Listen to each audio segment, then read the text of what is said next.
கோவை மாவட்டம் ஆனைமலை அடிவாரத்துல நரிக்கல்பதி அப்படிங்கிற ஒரு அழகான ஒரு கிராமத்துக்கு வந்திருக்கோம். நகராட்சி பள்ளி. இங்க இந்த குழந்தைங்க எல்லாம் கபடி விளையாட்டுல பல இடங்கள்ல தமிழ்நாடு தாண்டியும் இந்த குழந்தைங்க ஜெயிச்சுட்டு வந்திருக்காங்க.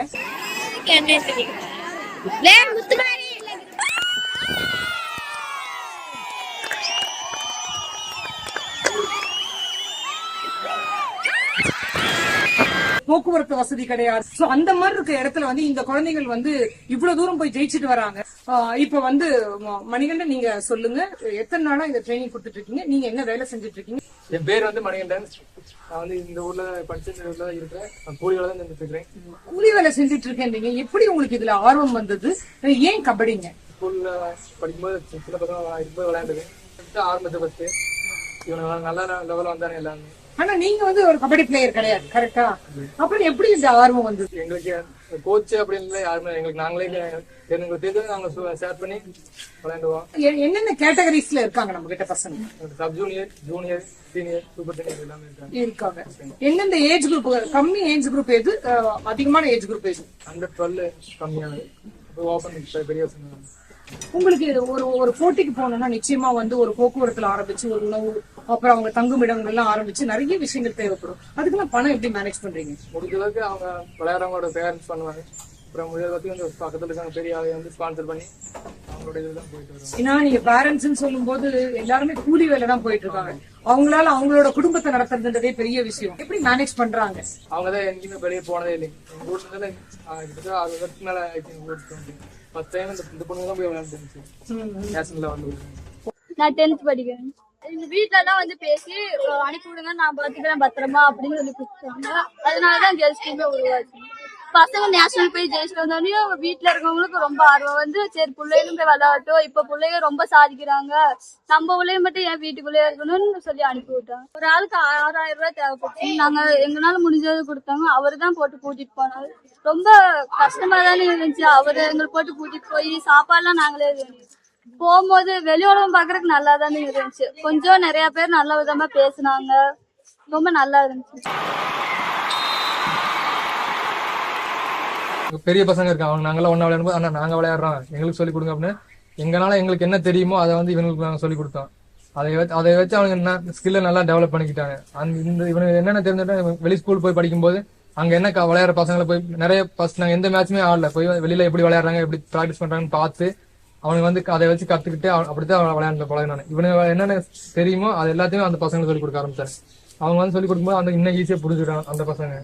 லோக்கல் மேட்ச் விளையாட ஆரம்பிச்சோம். பெரிய பெரிய டீம் கூட விளையாண்டு அவன் ஜெயிக்கிறான்னு தோக்குறான். அப்புறம் அது 2வது விஷயம், 10 போய் விளையாண்டு இதுல என்ன கத்துக்கிறானுங்க அப்படின்றத அவனுக்கு பாப்பானுங்க.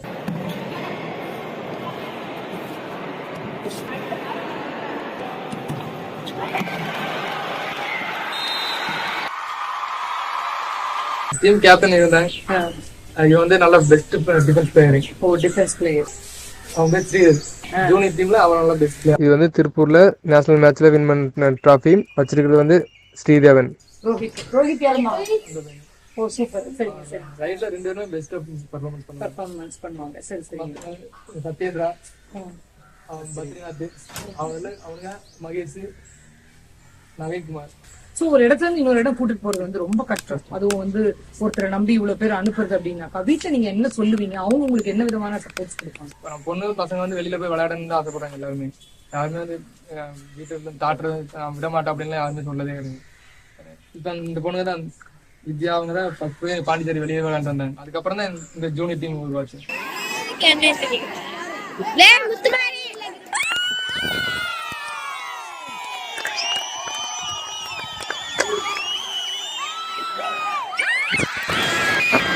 உங்களுக்கு எப்படி முதல்ல இன்ட்ரெஸ்ட் வந்தது? சரி சரி சரி. விளையாட்டுல நிறைய விளையாட்டு இருக்கு, உங்களுக்கு ஏன் கபடின்னு வந்தது? வீரமான விளையாட்டம் விளையாடுறதுனால உங்களுக்கு என்னெல்லாம் நன்மை கிடைக்குது? கண்ணு பெருமை கிடைக்குதா? அப்புறம் வேற என்னெல்லாம் கிடைக்குது?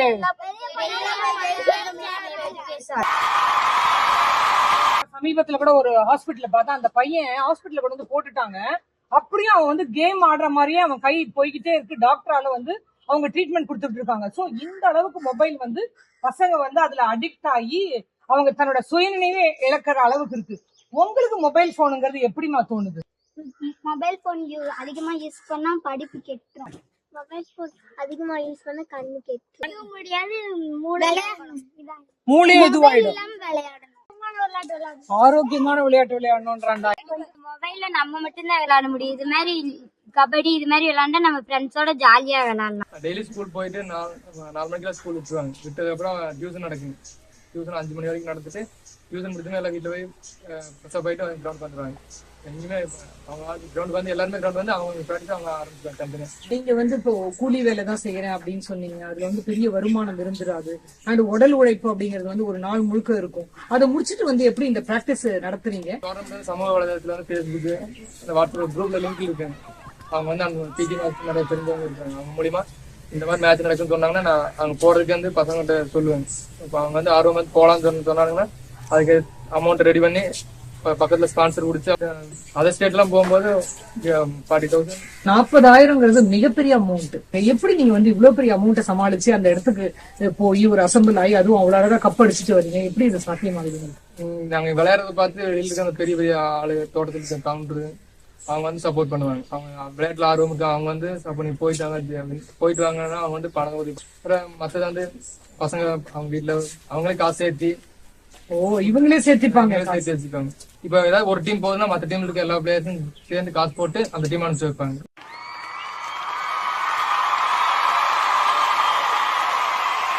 இவங்க வந்து ஸ்டேட் நேஷனல் டிஸ்ட்ரிக்ட் எல்லாமே அடிச்சிருக்காங்க. இவங்க இன்டர்நேஷனல் மட்டும் போக முடியல. அந்த பொண்ணு வந்து அவங்க வந்து ஸ்டேட் அவங்களே எல்லாமே அடிச்சிருக்காங்க.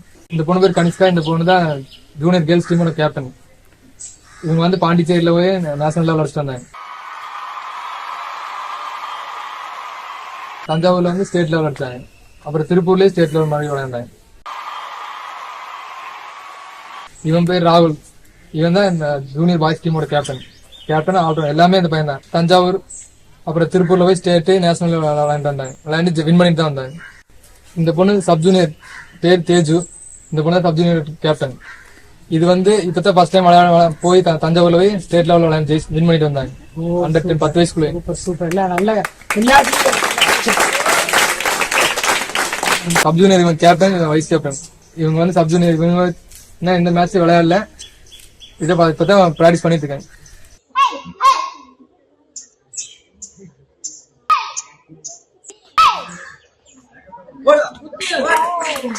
தம்பி பேர் சக்திவேல். இவன் தான் சீனியர் டீமோட கேப்டன்.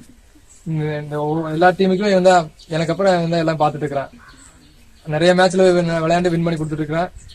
அப்புறம் மத்த பசங்களுக்கு எல்லாத்துக்கும் ஃபுல் சப்போர்ட் இருந்தார். வெளியில ஸ்பான்சர் எல்லாம் கேட்கும் போது எப்படி போய் அணுகுவீங்க அவங்கள? ஸ்பான்சர்ல கேட்கும்போது பசங்க எல்லாரும் போய் கேட்போம். இந்த மாதிரி மேட்சுக்கு போறோம், ஸ்பான்சர் பண்ணுங்க அப்படின்னு போய். விளையாட்டுல வந்து வீரம் இருக்கலாம், ஆனா வந்து கோவம் இருக்கக்கூடாது.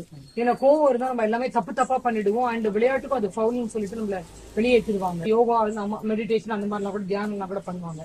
நீங்க வந்து என்னென்னலாம் பண்றீங்க? நாங்க வந்து எதிர் டீம் டென்ஷன் ஆகும்போது அவங்க கோவப்பட்டு எங்களை அடிக்கும் போது நாங்க அதெல்லாம் கண்டுக்க மாட்டோம். நாங்க பொறுமையை தான் ஆடுவோம். பொறுமையை ஆடும்போது டென்ஷன் ஆனோம்னா எங்க கேமுக்கு போயிடும்.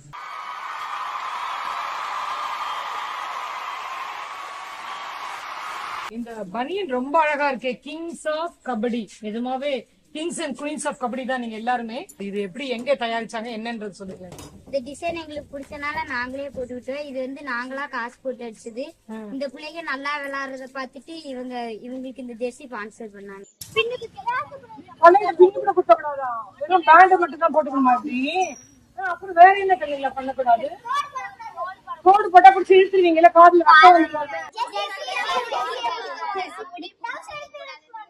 ட்ரவுசர் பிடிச்சி இழுக்க கூடாது. விளையாடுறதுனால உங்களுக்கு என்னெல்லாம் நன்மை கிடைக்குது? கண்ணு பெருமை கிடைக்குதா?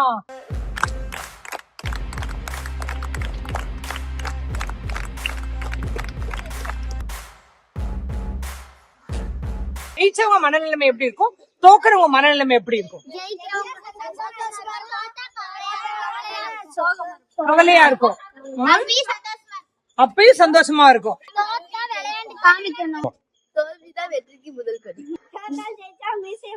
யார் கண்ணுக்குமே படாத ஒரு மலையடி வாரத்துல இருக்க இந்த ஒரு கிராமத்துல வந்து ஒரு மணிகண்டன் அப்படிங்கிறவர் வந்து ஒரு கூலி தொழிலாளி. அவர் வந்து ஒரு தனக்கான ஒரு இன்ட்ரெஸ்ட்ல வந்து இவ்வளவு பெரிய டீமை வந்து வழி நடத்திக்கிட்டு இருக்காரு அப்படின்னு சொன்னாக்க இவங்களுக்கு வேண்டிய எல்லா விஷயங்களுமே வந்து பண்ணி கொடுக்க வேண்டியது வந்து நம்மளுடைய கடமை.